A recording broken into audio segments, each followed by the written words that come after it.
मुस्लिम league नून की central executive committee का अहम इजलास आज शाम को होगा। कायद नून लीग सदर शहबाज शरीफ, मरीम नवाज समेत पार्टी रहनुमा सर जोड़कर बैठेंगे। मुल्क की सियासी सूरत हाल और अपोजिशन इत्तेहाद पर तबादला ख्याल होगा। हुकूमत मुखालिफ तहरीक और लॉन्ग मार्च पर भी गुफ्तगू होगी। आपको बताएं कि मुस्लिम लीग नून के जनरल सेक्रेटरी एहसन इकबाल से नुमाइंदा GNN जावेद फारूकी की खुसूसी गुफ्तगू हुई है, जिसमें उन्होंने नून लीग की आज होने वाली सेंट्रल एग्जीक्यूटिव कमेटी के एजेंडे, मुमकिना तहरीकी अदम एतमाद और मुस्तकबिल के सियासी मंजरनामे पर खुलकर बात की है। उन्होंने क्या बात की है, आपको सुनवाते हैं। जी, पाकिस्तान मुस्लिम लीग नून के मरकज़ी सेक्रेटरी जनरल एहसन इकबाल मेरे साथ हैं। एहसन इकबाल साहब से बात करते हैं।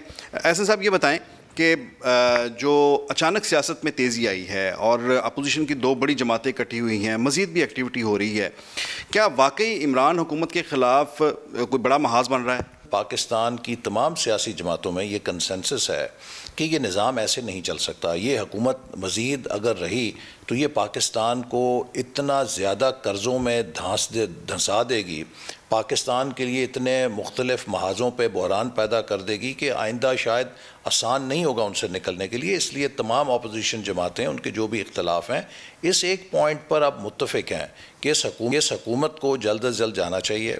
मुल्क के अंदर फौरी तौर पर आज़ाद मुनसिफाना इंतखाब होने चाहिए और एक ऐसी हुकूमत आए कि जो पाकिस्तान के मसलों को हल करने के लिए सलाहियत रखती हो, काबिलियत रखती हो। और सबसे अहम बात यह है कि पाकिस्तान को इन बहरानों से निकलने के लिए जिस यकजहती की ज़रूरत है, जिस हम आहंगी की ज़रूरत है, इमरान खान साहब दिन रात मुल्क के अंदर पोलराइजेशन बढ़ा रहे हैं, महाज़राई को फ़रोग़ दे रहे हैं, मुल्क में इंतशार पैदा कर रहे हैं।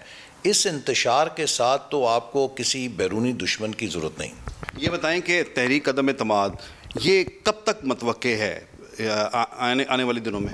देखिए, ये एक ऑप्शन के तौर पे अपोजिशन के सामने है और अपोजिशन इस हवाले से सोचती रही है कि क्या पहले वो स्पीकर, डिप्टी स्पीकर के ख़िलाफ़ लेकर आए या प्राइम मिनिस्टर के ख़िलाफ़ डायरेक्ट लेकर आए। और हमारा हमेशा से ये मौक़िफ़ रहा है कि जब तक हुकूमत की हलीफ जमातें अपनी ज़िम्मेदारी नहीं पहचानती, इस वक्त जो मुल्क के अवाम की मुश्किलात हैं, इस वक्त जो पाकिस्तान की मुश्किलात हैं, अगर हुकूमत की हलीफ जमातें अपने किरदार पे नज़रसानी नहीं करती तो कल को तारीख़ और पाकिस्तान के अवाम भी उन्हें बराबर का ज़िम्मेदार ठहराएंगे। क्या हलीफ जमातों में अब सोच बदल रही है? यार, अभी हम इसके इशारे देख रहे हैं कि जो उनकी हलीफ जमातें हैं उनमें काफ़ी बेचैनी पाई जा रही है। वो राब्ते हुए हैं हलीफ जमातों के साथ? जी, हमारे राब्ते मुसलसल रहते हैं, हम मिलते रहते हैं, पार्लियामान के अंदर भी मिलते रहते हैं, बाहर भी मिलते रहते हैं। और मेरी MQM से भी मुलाकात हुई थी और वो भी महसूस कर रहे हैं कराची के अवाम की जो मुश्किलात हैं उनमें कोई कमी नहीं आई बल्कि ज़्यादा हुई हैं। बलूचिस्तान की सूरत हाल आपके सामने है, उसकी जो तपिश है वो बाप पार्टी महसूस कर रही है।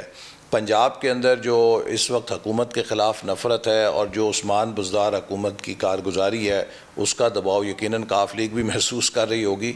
तो मेरा ख़्याल है कि अब वक्त आ गया है कि हुकूमत की हलीफ जमातों को फ़ैसला करना पड़ेगा कि क्या वो मुस्तकबिल की सियासत को बचाना चाहते हैं या वो भी इमरान खान के साथ ही इस नफ़रत का जो कुआं है अवाम की नज़रों में उनकी पॉलिसियों की नाकामी के ख़िलाफ़, इसमें वो भी गिर के ख़ुद को हमेशा के लिए ख़त्म करना चाहते हैं। मुझे ये बताएं कि मुस्लिम लीग नून का मौक़िफ़ क्या है कि अगर अदम एतमाद कामयाब हो जाती है तो क्या ये पार्लियामेंट अपनी मुद्दत पूरी करे या इमीडिएटली इलेक्शन हो? देखिए, मुस्लिम लीग नून यही समझती है कि इस वक्त फ़ौरी तौर पे पाकिस्तान को आज़ाद मुनसिफाना इलेक्शन की ज़रूरत है। अगर अदम एतमाद की सूरत होती है और उसमें कामयाबी होती है तो फिर हमें नए इलेक्शन का ऐलान करना चाहिए। अगर अदम एतमाद कामयाब होती है तो उसके बाद लार्जर पार्टी होने की बुनियाद पर क्या मुस्लिम लीग नून आगे इक़्तिदार को कंटिन्यू करेगी या कोई ब्रॉड बेस्ड गवर्नमेंट की तजवीज़ है?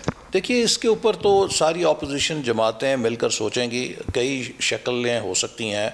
अगर अदम एतमाद होती है और आइन ये कहता है कि अगर उसके बाद कोई एतमाद का वोट ना ले सके तो असम्बली खुद ब खुद तहलील हो जाती है, या अगर किसी के ऊपर इत्तफ़ाक़ राय हो जाए तो वो एक अबूरी हुकूमत के तौर पे चंद हफ़्तों के लिए जो इंतज़ामी मामलात हैं या कानून साजी दरकार है एक आज़ाद मुनसिफाना इलेक्शन के लिए, वो करके फ़ौरी तौर पे इलेक्शन की तरफ लेके जा सकते हैं। मेरा ये ख़्याल है कि कोई भी ऐसा फार्मूला जो मुल्क में इलेक्शन के इल्तवा का बायस बने, वो मुल्क के लिए मुश्किलात पैदा कर देगा। और लिहाजा हमें अब फौरी तौर पे नए इलेक्शन की ज़रूरत है। और मैं ये बात ज़रूर वाज़ेह करना चाहता हूँ कि आज 75 साल होने वाले हैं, हम अपनी 75वीं सालगिरह की तरफ बढ़ रहे हैं। हम अब मज़ीद पाकिस्तान के साथ तजुर्बे नहीं कर सकते।